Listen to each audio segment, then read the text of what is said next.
Welcome to my cooking channel. എല്ലാവരും ലൈക്കും ഷെയറും സബ്സ്ക്രൈബും ചെയ്യണേ. ഇന്ന് നമുക്ക് മുളകരച്ച കുടമ്പുളി ഇട്ട ഒരു നെയ്മീൻ കറി വയ്ക്കാം.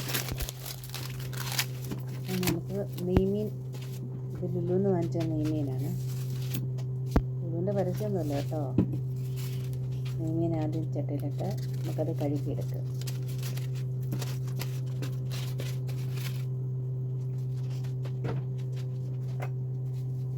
ശേഷം നമുക്ക് അടുപ്പിലൊരു പാത്രത്തിൽ കുറച്ച് വെള്ളം വെച്ച് അതിനകത്ത് കുടമ്പുളി ഇട്ട് തിളപ്പിക്കാം. ഞാനിങ്ങനെയാണ് വെക്കുന്നത് കുടമ്പുളി. ചിലർ കുടമ്പുളി കഴുകി മീൻ്റെ എല്ലാം അരപ്പെല്ലാം ചേർത്ത് കഴിഞ്ഞ് വെള്ളം തിളയ്ക്കുമ്പോൾ അതിനകത്ത് ഇടുക. ഞാൻ പക്ഷേ ഇങ്ങനെയാണ് ചെയ്യുന്നത്. കുടമ്പുളി ആദ്യം ഞാൻ തിളപ്പിച്ചിട്ട് ആ വെള്ളം കുറച്ച് ഒഴിച്ചിട്ട് പിന്നെ ഞാൻ പുളി അതിനകത്ത് ഇടും. അങ്ങനെയാണ് ഞാൻ ചെയ്യുന്നത്. അത് നമുക്ക് ചട്ടിയിൽ ആവശ്യത്തിന് എണ്ണ ഒഴിക്കാം. ഉലുവ ഇടാം. ഉലുവ പൊട്ടിച്ചൂടാറാകുമ്പോഴത്തേക്കും നമുക്ക് കടുകിടാം.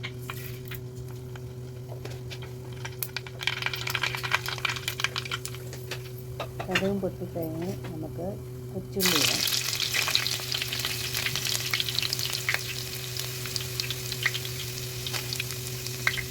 കൊച്ചുള്ളി ഒരിച്ചിരി മൂത്ത് കഴിയുമ്പം ഇഞ്ചി അരിഞ്ഞത്, വെളുത്തുള്ളി അരിഞ്ഞത് ചെറുതായിട്ട് അരിഞ്ഞിടാം.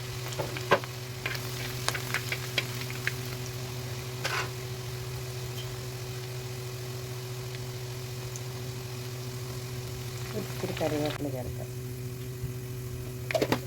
മഞ്ഞൾപ്പൊടി ചേർക്കാം. കാശ്മീരി മുളക് പൊടി ചേർക്കുക. എല്ലാം നിങ്ങളുടെ ആവശ്യത്തിനനുസരിച്ച്, എല്ലാവരുടെ എരിവിനനുസരിച്ച് ചേർക്കുക. മുളക് പൊടി ചേർക്കുക.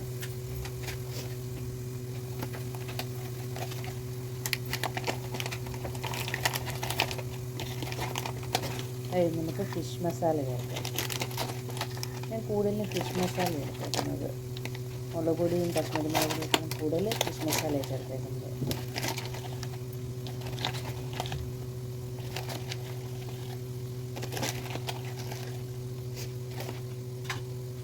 നമുക്കൊന്ന് എൻ്റെ ആ മുളകിൻ്റെ ഒക്കെ ഒരു പച്ചമണം മാറുന്നതിന് വരെ ഒന്ന് ഇളക്കിയിട്ട് ഇച്ചിരി പുളിവെള്ളം ഒഴിക്കുക.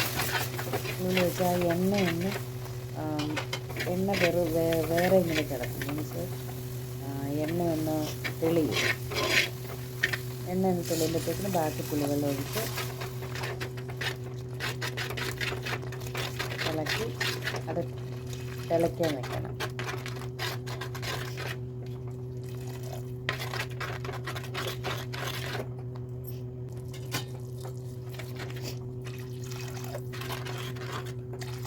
അപ്പോൾ ഞാൻ പുളി അങ്ങ് ഇടും.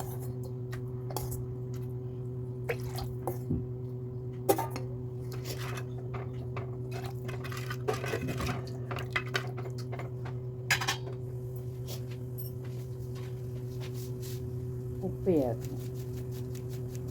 ആവശ്യത്തിനുള്ള ഉപ്പ് ചേർത്തിട്ട് ഒരിച്ചിരി മുമ്പ് നിൽക്കണമല്ലോ, ഇച്ചിരി കൂടി നിൽക്കുന്നുണ്ടല്ലോ. അപ്പം മീനിടുമ്പം മീനിനും ഉപ്പ് നല്ലതായിട്ട് പിടിക്കും.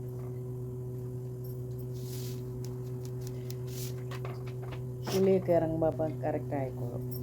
മൂടി വെച്ച് തിളയ്ക്കണം. തിളച്ച് കഴിഞ്ഞ് മീൻ്റെ കഷ്ണങ്ങൾ നമ്മളിടുന്നത്.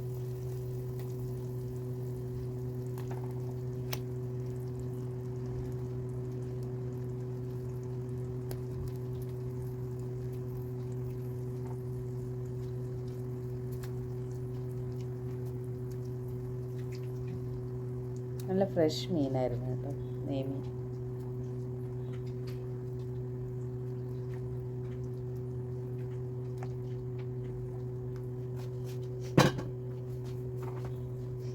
ചെറുതായിട്ടൊന്ന് ചുറ്റിച്ചു കൊടുത്താൽ മതി. എന്നിട്ട്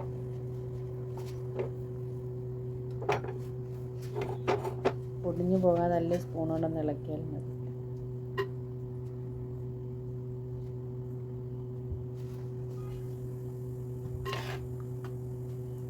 എന്നിട്ടത് മൂടി വെച്ച് തിളയ്ക്കണം. മീനില്ല, പെട്ടെന്ന് തിളയ്ക്കുമ്പോൾ വേഗം മീൻ.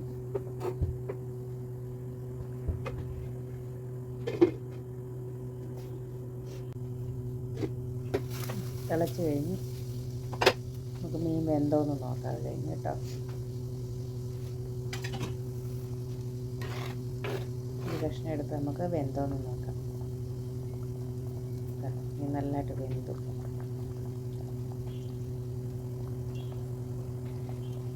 ഇച്ചിരി കരിവേപ്പില നമുക്ക് അതിൻ്റെ മുകളിലിടാം. എനിക്കിവിടെ കരിവേപ്പില ഇല്ല, ഉള്ളതിട്ടതാണ്. അങ്ങനെ നമ്മുടെ നെയ്മീൻ കറി റെഡിയായി. ഓക്കെ.